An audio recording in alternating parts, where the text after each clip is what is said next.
So hey guys, welcome once again to my channel that is it's conceptual. तो आज हम कुछ important questions देखेंगे that is cetirizine and histamines and anti histaminics drugs. ठीक है, state on start करता है कि हिस्टामिन होता क्या है। तो histamine is a biogenic amine which is formed from decarboxylation of histidine. ठीक है, तो हिस्टिडीन का जब डीकार्बोक्सिलेशन होता है मतलब CO2 जब हिस्टिडीन से निकलता है, that is leads to the formation of histamine. Okay, it is also an autocoid, which means that it is produced and acts locally. That is also called as local hormone. अब ऑटोकॉइड का मतलब basically इधर पे समझाया है कि होता क्या है। It acts locally and it is also called as local hormone. Histamine mainly present in liver, lungs, GIT, skin and placenta. Okay, and really histamine कहाँ से रिलीज होता है? तो it is release from mast cells and basophils in response to histamine liberators. Okay, ठीक है। तो कौन histamine के निकलने का कारण होता है या फिर बोलते हैं लिबरेट करते हैं उनको? दैट इज एलर्जेंस की वजह से, फिर antigen antibody reaction, bile salts, drugs, venom, trauma.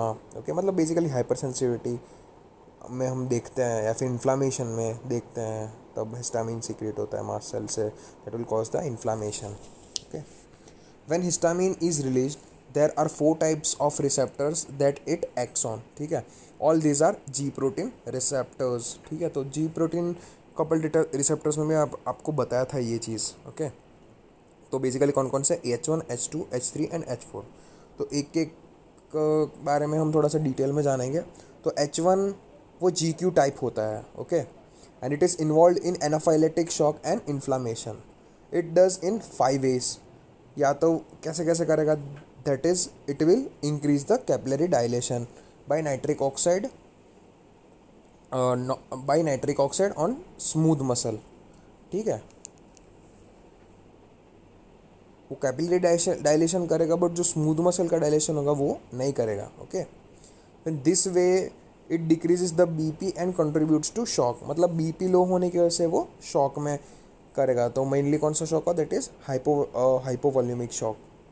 Okay, फिर increase capillary permeability by contraction of endothelial parasites by increasing the intracellular calcium concentration. मतलब जैसे जैसे इंट्रासेलुलर अंदर के कैल्शियम का कंसंट्रेशन बढ़ता चला जाएगा, उसकी वजह से कैल्शियम कैपिलरी की परमेबिलिटी बढ़ जाएगी एंड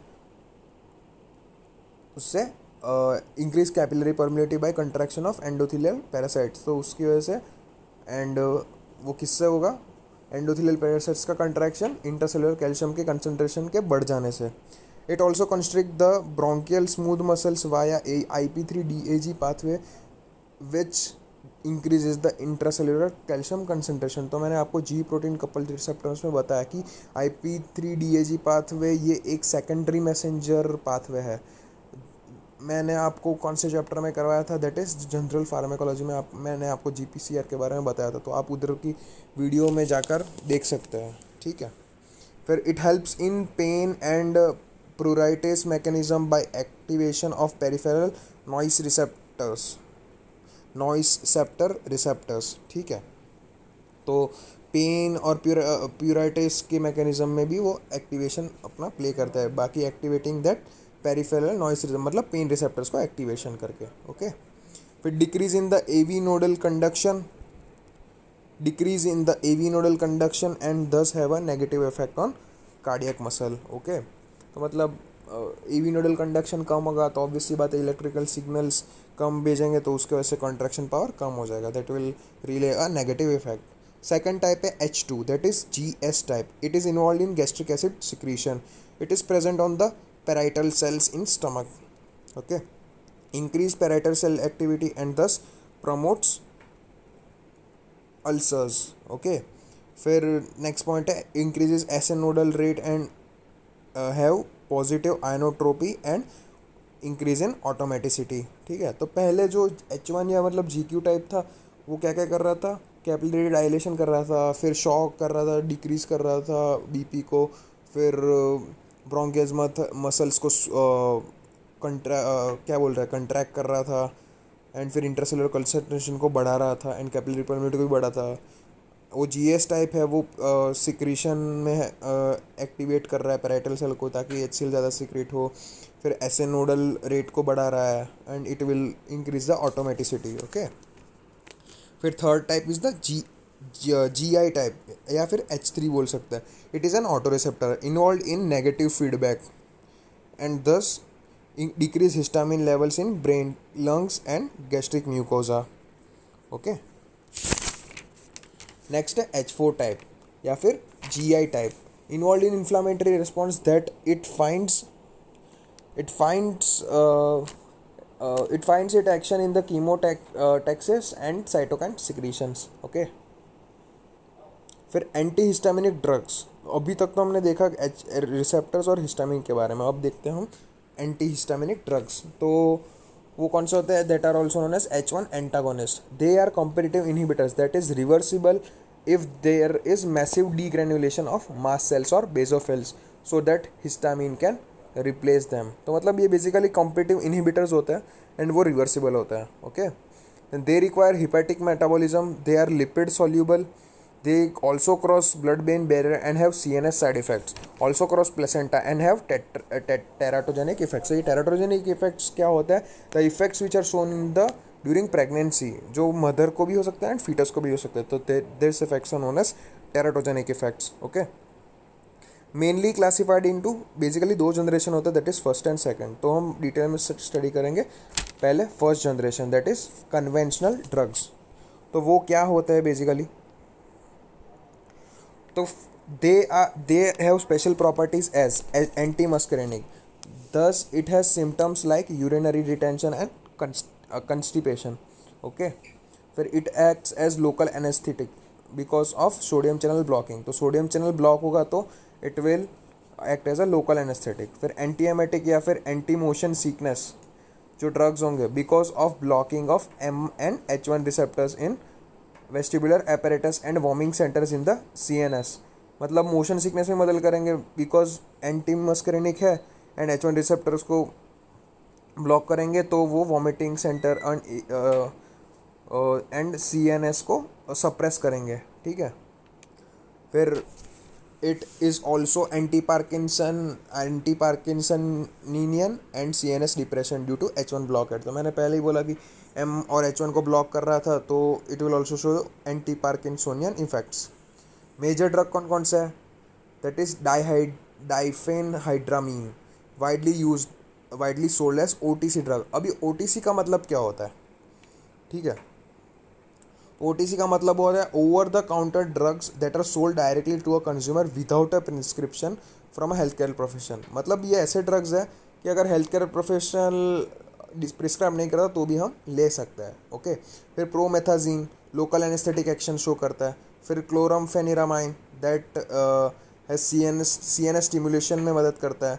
फिर मेडिजीन है for motion sickness and mnemonic. इसका क्या है कि चार्ट रखना that dip me properly in chlorine. तो डिप मतलब डाइफिन हाइड्रामाइन, मी मतलब मेडिजिन, प्रॉपरली इन मतलब प्रोमेथाजीन और क्लोरीन का मतलब है क्लोरफेनिरामाइन। ओके, तो चार ड्रग है basically diphenhydramine, meclizine, promethazine and chlorpheniramine. Diphenhydramine कहाँ यूज़ हो रहा है? OTC में। That is the drugs which can be sold directly to the patient without any prescription. Okay, अब थेरेपेटिक यूजेस क्या है इसके? तो थेरेपेटिक यूज़ में आ जाएंगे used in all types of allergies such as rhinitis, dermatitis, conjunctivitis. मतलब जो भी इन्फ्लामेशन हो रहा है वहाँ पे यूज़ हो सकता है। ओके, बिकॉज एंटीहिस्टामिनिक है। Used in motion sickness and vertigo due to its muscarinic and histamine blocking effects. ठीक है, फिर used in nausea, vomiting with pregnancy and chemotherapy due to its muscarinic and histamine blocking effects. Okay, used as pre operative sedation because मैंने बोला अभी local anaesthesia भी होता है due to its histamine blocking effect. ठीक है, फिर also used as the over the counter OTC drug, OTC sleep aid and cold medication because it helps the patient to sleep well. तो कौन सा example था? That is diphenhydramine. Okay, it also is used in management of extra pyramidal symptoms. Okay,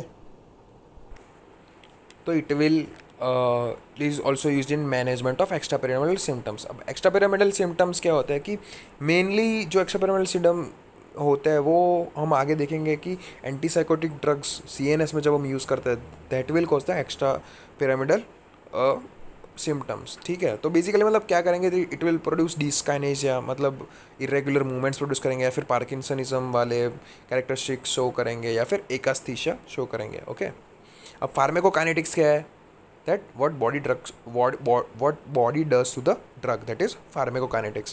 तो pharmacokinetics में हम देखेंगे it is well absorbed orally and by parenteral administration. Okay, parenteral administration के example कौन कौन सा है, that is subcutaneous, intramuscular and intravenously.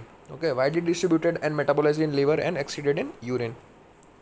अब एडवर्स इफेक्ट्स क्या है कि mainly due to H1 blockade which are sedation, drowsiness, lack of concentration, headache and fatigue.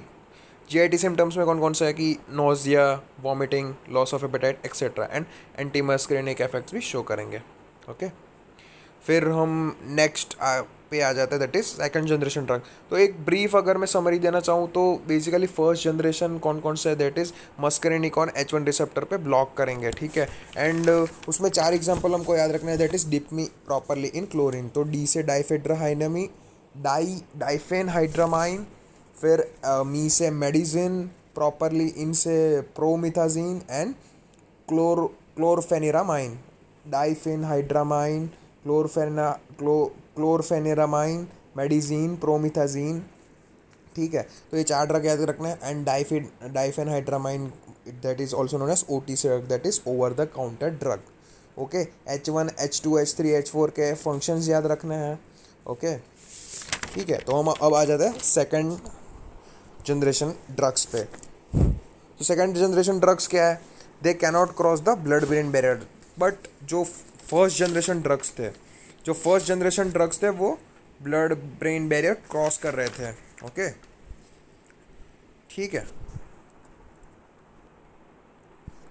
है, तो फर्स्ट जनरेशन है वो ब्लड ब्रेन बैरियर को क्रॉस कर रहे थे, एंड सेकंड जनरेशन नहीं क्रॉस कर पाएंगे.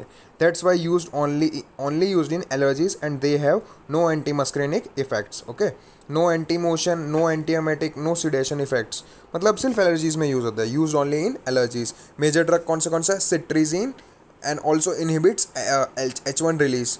लोरेटिडीन है, वो रेयरली कॉज करेंगे कार्डियक एरिथमियास. फिर fexofenadine that rarely causes arrhythmias. Mnemonic cancer cephalo, मतलब C से सिट्रीजिन, Fe से फेक्सोफेनामाइड एंड LO से लोराटिडीन. मतलब मेन हमको एक ड्रग याद रखनी है इसमें सेकंड जनरेशन में, दैट इज सिट्रीजिन. वो मैं अभी नेक्स्ट क्वेश्चन में डिस्कस करूंगा what is detail about cetirizine. Okay, अब एंटीवर्टिगो ड्रग्स क्या होती है, drugs like H1 blockers, anticholinergics, phenothiazines which is antipsychotic, H1 analogs, diuretics, benzodiazepines, antidepressant and tricyclic depressant and glucocorticoids can be used as anti-vertigo drugs. अब vertigo का meaning क्या होता है, vertigo का मीनिंग होता है कि अचानक चक्कर आ जाना, या फिर माथा घूम जाना, या फिर कोई बेहोश हो जाता है, तो दैट इज़ वर्टिगो.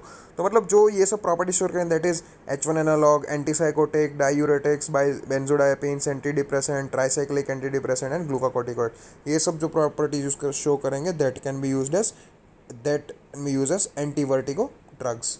ओके, तो एक क्विक रिकैप ले लेते हैं कि हमने पिछले क्वेश्चन में क्या क्या पढ़ा. हिस्टामिन का डेफिनेशन पढ़ा कि वो कहाँ से रिलीज़ होता है वो पढ़ा, फिर उसके रिसेप्टर्स पढ़े, फिर 2 जनरेशन पढ़े, that is first and second generation. Main difference क्या है कि एक ब्लड ब्रेन बैरियर क्रॉस करता है और दूसरा नहीं करता, that is why second generation are only use in anti allergic response. ठीक है, तो उसका ही मेन एक एग्जाम्पल हम देखने जा रहे हैं, दैट इज सिट्रीजिन. तो सिट्रीजिन की डेफिनेशन क्या है, it is an anti allergic drug that belongs to a class of medication called as second generation antihistamines. अभी देखा हमने. Cetirizine works by blocking the natural chemical histamine that gets secreted during an allergic reaction in the body. Cetirizine works by blocking the natural chemical histamine that gets secreted during an allergic reaction in the body. मतलब वो histamine के secretion को block करेगा। Cetirizine is prescribe for following condition, मतलब कब कब prescribe करता है, that is hay fever. Hay fever में क्या क्या होता है, sneezing, red itchy watery eyes हो जाती है, ठीक है। फिर allergies like dust mites animal dander and mats, ठीक है। फिर एंजियो इडीमा, फिर symptoms of urticaria that is swollen red itchy skin, pollen induce allergy, insect bites, food and drug allergies में दे देते हैं, ठीक है। तो ये सब कंडीशंस में देते हैं, मतलब मेनली एलर्जीज में देते हैं, ठीक है। फिर क्या है, available in oral drops, syrups, tablets, capsules etcetera, मतलब ओरल ड्रॉप्स में मिलता है, फिर सिरप्स में मिलती है, फिर टैबलेट्स में मिलती है एंड कैप्सूल्स में भी मिल जाती है, ओके ओके। फिर प्रिस्क्राइब्ड इन कॉम्बिनेशन, मतलब किसके साथ कॉम्बिनेशन में देते थे, तो caffeine, salbutamol, paracetamol, dextromethorphan etcetera, okay. फिर एडल्ट डोज क्या है, that is 5 to 10 milligram once daily. Maximum dose कौन कौन से, 10 milligram once a day. Paediatric dose कौन सा है, 2.5 milligram. Maximum dose 5 milligram one day और डिवाइडेड एज एडवाइज्ड, ठीक है। फिर उसके साइड इफ़ेक्ट्स कौन कौन से हैं, साइड इफ़ेक्ट्स है dizziness, nausea, drowsiness, headache, dry mouth, diarrhoea, itching, fatigue, confusion, tiredness, stomach ache, increase in heart beat, डेस्टिस, टैकीकार्डिया एंड स्नीजिंग। तो इतने सारे साइड इफेक्ट्स जानने की जरूरत नहीं है, मतलब dizziness, nausea, drowsiness, headache and tachycardia and stomach एक, बस इतना चलेगा। प्रिकॉशंस क्या क्या रखना है, ठीक है। तो प्रिकॉशंस में है कि सिट्रीजिन में interfere with an allergy test and should be stopped before 3 days of taking the test to get appropriate results. मतलब एलर्जी टेस्ट अगर हम कोई कर रहे हैं तो सिट्रीजिन के मेडिकेशन को हमको 3 दिन पहले रोक देना है। Avoid alcohol consumption as it may increase the cetirizine effects, okay. तो अल्कोहल जो लेते हैं तो उनको सिट्रीजिन इफेक्ट्स ज़्यादा हो जाएंगे, that will also cause the toxic effect. So alcohol consumption नहीं करना चाहिए सिट्रीजिन जब कोई पेशेंट ले रहा है तब। फिर do not drive and operate heavy machines as cetirizine में इम्पेयर मेंटल अलर्टनेस, ओके। कि मतलब कोई हैवी मशीन्स आप ऑपरेट कर रहे हो तो सिट्रीजिन क्या करेगा कि डिजीनेस या नोजिया प्रोड्यूस करेगा, उसकी वजह से आप हैवी मशीन्स ऑपरेट नहीं कर पाएंगे। Never take cetirizine with other antihistamines और drugs that cause sleepiness as it may lead to excessive drowsiness. तो मैंने ऊपर भी आपको बताया कि हैवी मशीन्स ऑपरेट नहीं करनी एंड सिट्रीजिन को एंटीहिस्टामिन्स के साथ लेंगे तो it will produce a sedative effect, या फिर ड्राउजीनेस क्रिएट करेगा, या फिर आलसपंती हमारे में लाएगा, वो जो ठीक नहीं है, ठीक है। तो एंटीहिस्टामिन्स भी नहीं लेंगे जब सिट्रीजिन ट्रीटमेंट चल रही है तब। Do not take in large amount से ड्राउजीनेस आएगी इसलिए। फिर why should it not take cetirizine, cetirizine क्यों लेनी नहीं चाहिए, ठीक है। तो एलर्जी टू सिट्रीजिन और केमिकली रिलेटेड ड्रग्स हो सकता है, फिर सीवियर किडनी डिजीज भी हो सकती है, pregnancy and breast teratogenic effect show कर सकता है प्रेगनेंसी एंड ब्रेस्ट फीडिंग में। ब्लिस्टर्ड और ब्रूइज हाइव्स, मतलब क्या बोल सकता है, it is also a type of ulcer. फिर इंटरेक्शन में क्या किसका इंटरेक्ट करता है, that is atropine, warfarin, antihistamines, anti depressant and antipsychotics, okay. तो बेसिकली सिट्रीजिन को एक बार फिर से रिवाइज करें तो बेसिकली उसका पहले तो डोज याद रखना है, that is 5 to 10 milligram in adult and 2.5 to 5 milligram in paediatrics. फिर एंटी एलर्जिक ड्रग है, सेकंड जनरेशन की ड्रग है, तो ऑब्वियसली ब्लड ब्रेन मेरे कॉर्ड्स नहीं कर पाएगी and it is also only used in allergies. फिर कौन कौन से कंडीशंस में दी जाती है, दैट इज़ हे फीवर, फिर एलर्जीज, फिर अर्टिकेरिया में, इंसेक्ट बाइट्स में, या फिर कोई भी फूड एंड ड्रग एलर्जी। फिर कौन कौन से मतलब अवेलेबल फॉर्म्स है उसके, that is oral drop, syrups, tablets, capsules etcetera. फिर कॉम्बिनेशन कौन कौन से, दैट इज़ साल्ब्यूटामॉल, कैफीन, पैरासीटामॉल, बस इतना याद रखो बहुत हुआ। फिर एडल्ट डोज मैंने आपको बता ही दिया, पीडियाट्रिक डोज भी बता दिया। फिर साइड इफेक्ट कौन कौन से, ड्राउजीनेस, फिर स्टमक एक, टैकीकार्डिया, कन्फ्यूजन, फटीग, स्नीजिंग, ठीक है। और कौन कौन से प्रिकॉशन के एंटी हिस्टामिन्स के साथ नहीं लेना, फिर हैवी डोज में भी नहीं लेना, फिर एलर्जी टेस्ट के वक्त भी नहीं लेना, फिर अल्कोहल कंजप्शन नहीं करना, ओके, ठीक है। सो आई होप आपको ये वीडियो समझ में आया होगा एंड अगर डाउट हो तो कमेंट सेक्शंस में आप मुझे लिख सकते हो एंड प्लीज़ नोट्स के लिए टेलीग्राम की चैनल मैं हर बार डिस्क्रिप्शन में डाल देता हूँ, तो वो भी आप देख लीजिएगा। एंड मेरी टेलीग्राम चैनल में मैं हर रोज़ हर वीक या हर 10-15 दिन में कोई ना कोई एक पावर पॉइंट प्रेजेंटेशन या फिर कोई भी अच्छी बुक है मेडिकल फील्ड के रिलेटेड, वो मैं डालता रहता हूँ, ठीक है। तो you can follow that channel also, okay. So please do like share and subscribe to my channel and thank you.